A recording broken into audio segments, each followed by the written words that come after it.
Israel, Iran మధ్య యుద్ధం జరుగుతుండటంతో ఇరు దేశాల్లో ఉద్రిక్త పరిస్థితులు కొనసాగుతున్నాయి.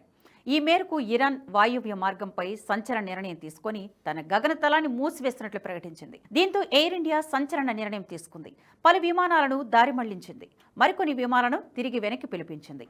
ప్రయాణికుల భద్రత దృష్ట్యా ఈ నిర్ణయం తీసుకున్నట్లు పేర్కొంది. దారి మళ్లింపు, తిరిగి వెనక్కి వచ్చిన విమానాల వివరాలను ప్రకటించింది. ప్రయాణికుల అసౌకర్యానికి తాము చింతిస్తున్నామని తెలిపారు ఎయిర్ ఇండియా అధికారులు. ప్రయాణికులకు వసతి కల్పించడానికి అన్ని ప్రయత్నాలు చేస్తున్నామని, ప్రయాణాన్ని రద్దు చేసుకునే అవకాశం కూడా కల్పిస్తున్నామని, రీఫండ్ సైతం ఇస్తామని వెల్లడించారు. అంతేకాదు వారిని గమ్యస్థానాలకు చేర్చడానికి ప్రత్యామ్నాయ ఏర్పాట్లు చేస్తున్నామని పేర్కొన్నారు ఎయిర్ ఇండియా అధికారులు.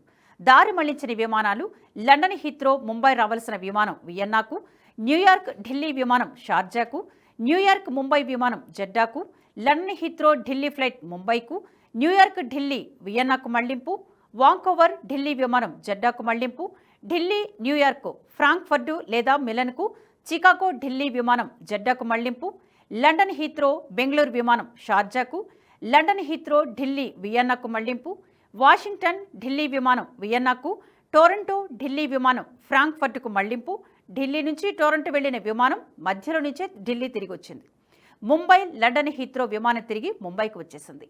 ముంబై నుంచి న్యూయార్క్ వెళ్లిన విమానం మార్గ మధ్యలో నుంచి ముంబైకి తిరిగి వచ్చేసింది. ఢిల్లీ వాషింగ్టన్ విమానం ఢిల్లీకి తిరిగి వచ్చింది.